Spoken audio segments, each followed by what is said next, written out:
Assalamualaikum dan salam Sarawakku sayang, bersama saya Fidas Matrang. Tumpuan berita. Premier Sarawak Datuk Patinggi Tan Sri Dr. Abang Abdul Rahman Zuhari Tun Datuk Abang Openg menerima kunjungan hormat daripada Menteri Pembangunan Luar Bandar Datuk Sri Mazir Khalid di bangunan Dun Sarawak, Kuching pada Khamis. Ketika ditemui media, Datuk Sri Mazir berkata kunjungan hormat tersebut bertujuan untuk membincangkan perkara berkaitan perkembangan projek pembangunan yang dijalankan di seluruh negeri Sarawak. Jelasnya ia melibatkan koordinasi di antara Kementerian Pembangunan Luar Bandar KPLB dan Kerajaan Sarawak bagi pembangunan luar bandar yang merangkumi jalan bekalan elektrik dan bekalan air.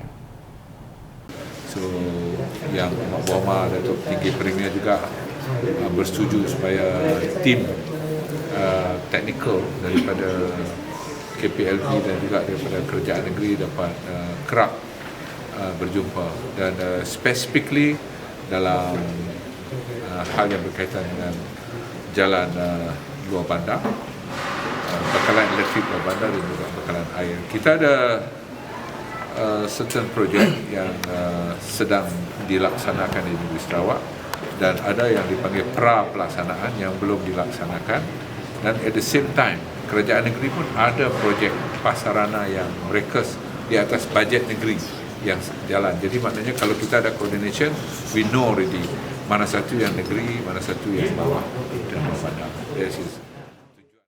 Datuk Seri Mazir menambah koordinasi juga amat penting supaya tiada pertindihan di antara bajet Kerajaan Negeri dan bajet daripada KPLB. Sementara itu, Timbalan Premier Datuk Amau Tengah Ali Hassan turut memberitahu perjumpaan dengan KPLB berjalan lancar dan kerjasama dari segi pelaksanaan projek akan dipertingkatkan. Kita membincangkan bagaimana untuk kita dapat bekerjasama dari segi pelaksanaan projek-projek, dan untuk ini dari segi coordination itu begitu penting,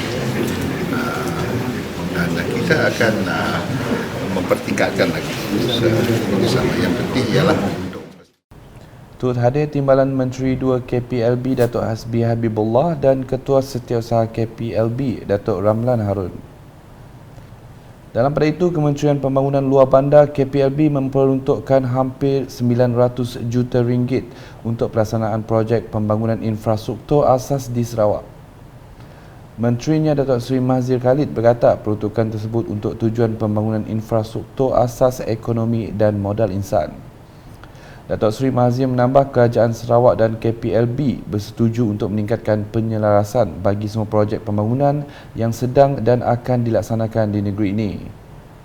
Beliau berkata demikian dalam satu kenyataan media pada Khamis. Sebelum itu, beliau bersama rombongan telah mengadakan kunjungan hormat ke atas Premier Sarawak Datuk Patinggi Tan Sri Dr. Abang Abdul Rahman Zuhari Tun Datuk Abang Openg.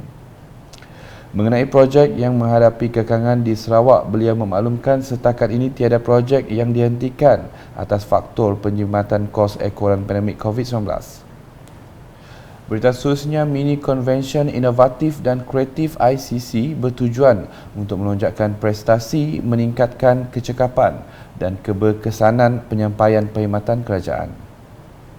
Menurut Menteri Utiliti dan Telekomunikasi Sarawak Datuk Julaihi Narawi, pelaksanaan ICC seharusnya dijadikan satu mekanisme yang melibatkan penyelesaian masalah atau penambahbaikan proses kerja. Jelasnya, pelaksanaan ICC juga memperkenalkan sesuatu yang baharu agar dapat meningkatkan kualiti kerja dari sehari ke sehari. Beliau berkata demikian semasa berucap dalam Majlis Penghargaan dan Anugerah Perkhidmatan Cemerlang APC 2021 di Kuching pada Khamis. Dalam pada itu, beliau berharap agar ICC ini akan menjadi landasan untuk pegawai dan kaki tangan baru melibatkan diri dengan lebih aktif lagi selain membantu dalam idea-idea baru untuk masa yang akan datang. Dalam majlis sama, seramai 9 kaki tangan kementerian berkenaan menerima APC bagi tahun 2021. Laporan berikutnya, wabak rabies di Sarawak telah diisytiharkan sebagai bencana tahap 2 pada Januari 2019 oleh Jawatan Kuasa Pengurusan Bencana Negeri SDMC selaras dengan arahan Majlis Keselamatan Negara nombor 20. Menteri Industri Makanan, Komoditi dan Pembangunan Wilayah Sarawak Datuk Seri Dr. Stephen Rundi Utom berkata dengan penubuhan Immune Belt Enforcement Team (IBELT), Kerajaan Sarawak telah mencipta sejarah dalam mengawal penularan wabak rabies secara terancang dan sistematik. Jelasnya ini bagi membantu Jabatan Perkhidmatan Veteriner Sarawak DVSS mengawal selia aktiviti kawalan penyakit haiwan berjangkit di sepanjang 1032 km sepadan Malaysia, Indonesia di Sarawak. Pada petang ini kita ada town hall session.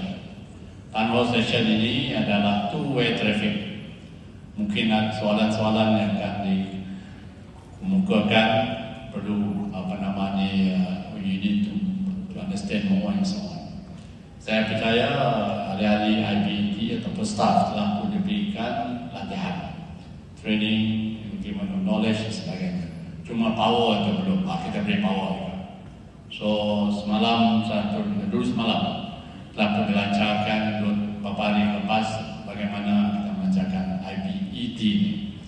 Dilancarkan oleh Amat Perubatan Premier. Jadi kita meneruskan usaha ini. I think it's the best approach that we can think of how to prevent all these communicable diseases from both sides of the border. Jadi kita berharap rancangan seperti ini kita dapat menolak kemasukan penyakit-penyakit yang dibawa oleh pendatang. I must share with you semasa sehingga sekarang juga. Beliau berkata demikian ketika sesi Town Hall kolaborasi IBET di Kuching pada Khamis.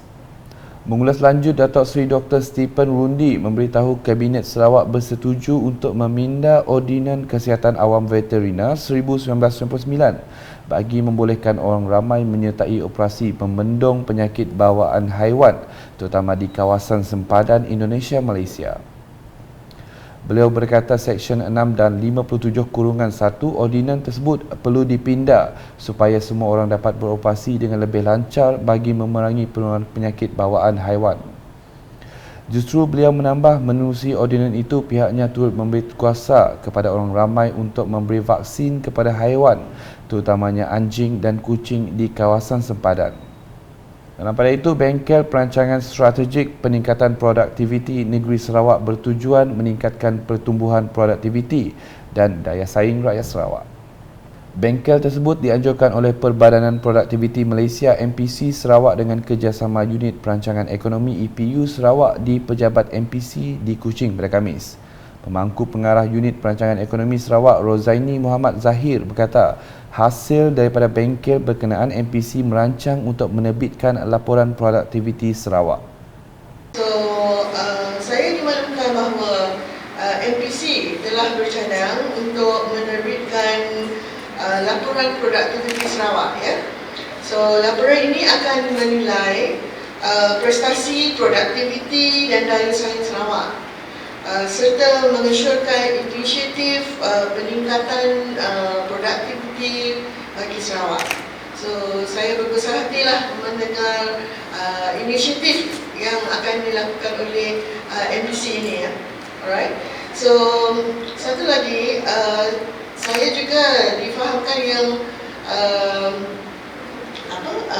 laporan ini akan disiapkan pada bulan November, ya, Puan Hajah. So sehubungan ini saya harap walaupun laporan ini bersifat makro yang memberi tumpuan bagi memahami lagi prestasi produktiviti Sarawak. Tambah beliau, rakyat perlu memahami prestasi produktiviti sektor ekonomi di Sarawak yang berkait rapat dengan pencapaian matlamat PCDS 2030 iaitu sebagai wilayah yang maju dan berpendapatan tinggi.